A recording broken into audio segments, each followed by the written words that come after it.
अस्सलाम वालेकुम। आज के लेक्चर में आप सबको खुश आमदीद।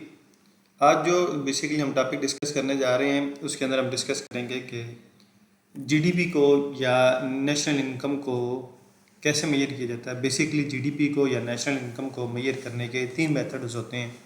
एक है प्रोडक्शन मेथड, दूसरा इनकम मेथड और तीसरा एक्सपेंडिचर मेथड।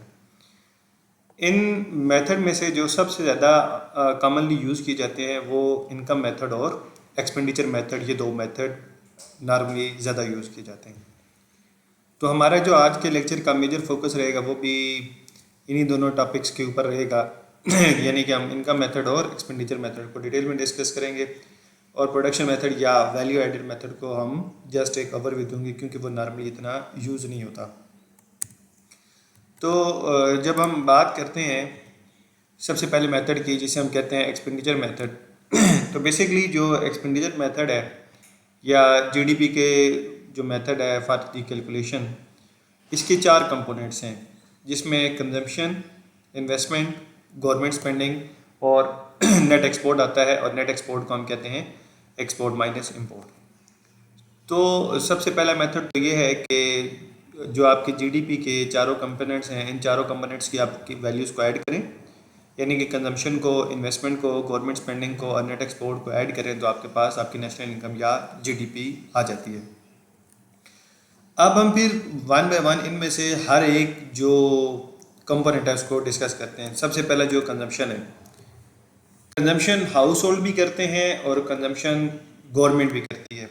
जो हाउस होल्ड अपनी कंजम्पशन करते हैं, हाउस होल्ड कंजम्पशन करते हैं कंज्यूमर ओरिएंटेड गुड्स के ऊपर, और जो गवर्नमेंट एक्सपेंडिचर्स करते हैं, गवर्नमेंट एक्सपेंडिचर करती है वो गुड्स के ऊपर भी करती है, सर्विसेज के ऊपर भी करती है, और गवर्नमेंट के कुछ एक्सपेंसेस ट्रांसफ़र पेमेंट्स के ऊपर भी होते हैं। अब ट्रांसफ़र पेमेंट्स का मतलब क्या है? ट्रांसफ़र पेमेंट से मुराद गवर्नमेंट के वो एक्सपेंसेस होते हैं जिसके अगेंस्ट गवर्नमेंट को कोई रेवेन्यू जनरेट नहीं होता, या गवर्नमेंट वो पैसे दे रही होती है किसी भी बंदे को बगैर किसी सर्विसेज के। जैसे किसी बंदे को पेंशन दे दी, किसी को स्कॉलरशिप दे दिया, या अगर कोई एक इंडिविजुअल किसी दूसरे इंडिविजुअल को ज़कात दे रहा है, सदका दे रहा है, तो वो एक इंडिविजुअल लेवल पे उसकी वो ट्रांसफ़र पेमेंट हो जाती है। गवर्नमेंट लेवल पे जो गवर्नमेंट पेंशन दे रही है, स्कॉलरशिप दे रही है, ये सारे के सारे गवर्नमेंट की ट्रांसफ़र पेमेंट में आते हैं, लेकिन ये गवर्नमेंट के एक्सपेंसेस में इंक्लूड नहीं होते क्योंकि गवर्नमेंट के इस एक्सपेंस में गवर्नमेंट को कोई रिटर्न, कोई रेवेन्यू जनरेट नहीं हो रहा होता। तो अब इसमें जो सबसे पहले कंजम्पशन का जो पार्ट है, सी, जो हमारा कंपोनेंट था, फर्स्ट कंजम्पशन है सी, कंजम्पशन। अब जो एक हाउस होल्ड है, एक हाउस होल्ड तीन चीज़ों के ऊपर कंजम्पशन कर रहा होता है।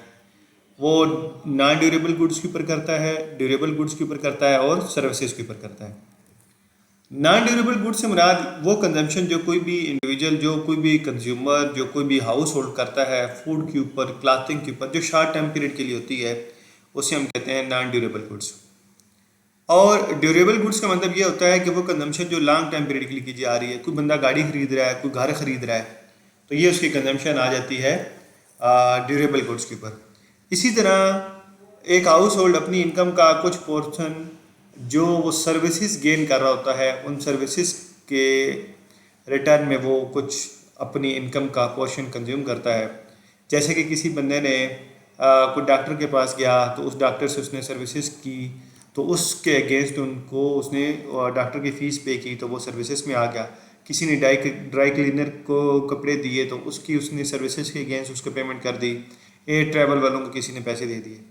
अब कोई भी हाउस होल्ड हमेशा इन्हीं तीन चीज़ों में अपने पैसों को कंज्यूम कर रहा होता है, लेकिन ये पॉसिबिलिटी है कि कोई हाउस होल्ड ड्यूरेबल गुड्स के ऊपर अपनी इनकम का ज़्यादा परसेंटेज कंज्यूम कर रहा हो, कोई हो सकता है नॉन ड्यूरेबल गुड्स के ऊपर ज़्यादा कर रहा हो सकता है कोई ऐसा हाउस होल्ड भी हो जिसका ज़्यादा अपनी इनकम का जो पोर्शन है वो सर्विसेज के ऊपर ज़्यादा कंज्यूम हो जाता हो।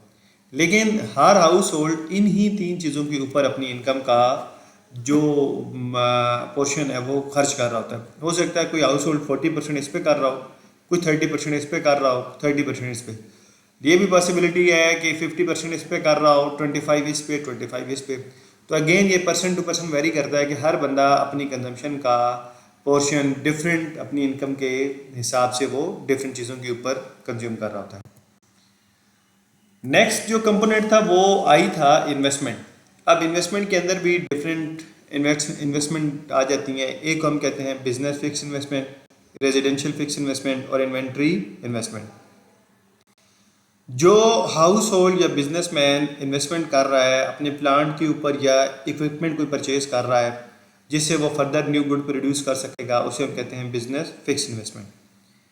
इसी तरीके से जो हाउस होल्ड अपने घर वगैरह के ऊपर घर बनाने के लिए उसकी रेनोवेशन के लिए जो इन्वेस्टमेंट कर रहा होता है, और वो इन्वेस्टमेंट इसलिए कर रहा है ताकि उसको फ्यूचर में यूज़ करेगा, उसको सेल करेगा। अगर कोई बंदा एक मकान बना रहा है और वो उसको अपने पर्सनल यूज़ में रखेगा तो हम उसको इन्वेस्टमेंट की कैटेगरी में नहीं लेके आते, इसलिए कि इन्वेस्टमेंट की एक डेफिनेशन है कि आप पैसा लगाएं मज़ीद पैसा जनरेट करने के लिए, तो वो इन्वेस्टमेंट में आता है। तो हम आगे जाके इस लेक्चर के एंड में ये भी डिस्कस करेंगे कुछ लोगों को मिसपरसेप्शन है इन्वेस्टमेंट के वाले से भी कि किस चीज़ को, किस पैसे को हम इन्वेस्टमेंट कहते हैं और किस पैसे को इन्वेस्टमेंट नहीं कहते। इसी तरीके से इन्वेंट्री इन्वेस्टमेंट है। इन्वेंट्री इन्वेस्टमेंट ये है कि जो आप अपने बिजनेस के अंदर जो ऑलरेडी आपके पास स्टॉक पड़ा हुआ है उसके अंदर जो आप न्यू एडिशन कर रहे होते हैं उसे हम कहते हैं इन्वेंट्री इन्वेस्टमेंट। फिर जो नेक्स्ट कंपोनेंट है वो गवर्नमेंट स्पेंडिंग का है, जी। और जी के अंदर गवर्नमेंट स्पेंडिंग वो इंक्लूड होती हैं जो गुड एंड सर्विसेज के ऊपर करेगा जिसके ऊपर गवर्नमेंट को रिटर्न आ रहा है। मसलन गवर्नमेंट ने हॉस्पिटल बना दिया, गवर्नमेंट ने रेलवे बना दी, गवर्नमेंट ने कोई यूनिवर्सिटी बना दी, तो ये गवर्नमेंट की स्पेंडिंग में आता है, इन्हें हम कहते हैं डेवलपमेंट एक्सपेंडिचर्स। और नॉन डेवलपमेंट एक्सपेंडिचर्स के अंदर हम एक एग्जांपल लेते हैं ट्रांसफ़र पेमेंट की। और ट्रांसफ़र पेमेंट्स वो पेमेंट्स होती हैं जो गवर्नमेंट किसी भी पर्सन को विदाउट एनी एफर्ट्स दे रही होती है, जैसे कि इसमें पेंशन आ जाती है, कुछ स्कॉलरशिप आ जाता है, तो ये सारी की सारी गवर्नमेंट की नॉन ट्रांसफ़र पेमेंट्स होती हैं और इनको हम जीडीपी की कैलकुलेशन के अंदर इंक्लूड नहीं करते बल्कि इसको हम एक्सक्लूड करते हैं। तो ये सारा मेथड था, हमारा पहला मेथड था जो हमने एक्सपेंडिचर मेथड पढ़ा। और इसका मैथमेटिकल फॉर्म ये है, वाई यहाँ पे हमारे पास आउटपुट को भी रिप्रेजेंट करता है, वाई जीडीपी को भी रिप्रेजेंट करता है और वाई यहाँ पे इनकम को भी रिप्रेजेंट करता है। सी कंजम्पशन के लिए है, आई इन्वेस्टमेंट के लिए है, जी गवर्नमेंट स्पेंडिंग के लिए है, एक्स हमारी export of good and services को रिप्रेजेंट कर रहा है, एम हमारी इंपोर्ट को रिप्रेजेंट कर रहा है। तो ये मैथमेटिकल फार्मूला है, मैथमेटिकल अप्रोच है जो पहला मेथड है उसको रिप्रेजेंट करने के लिए।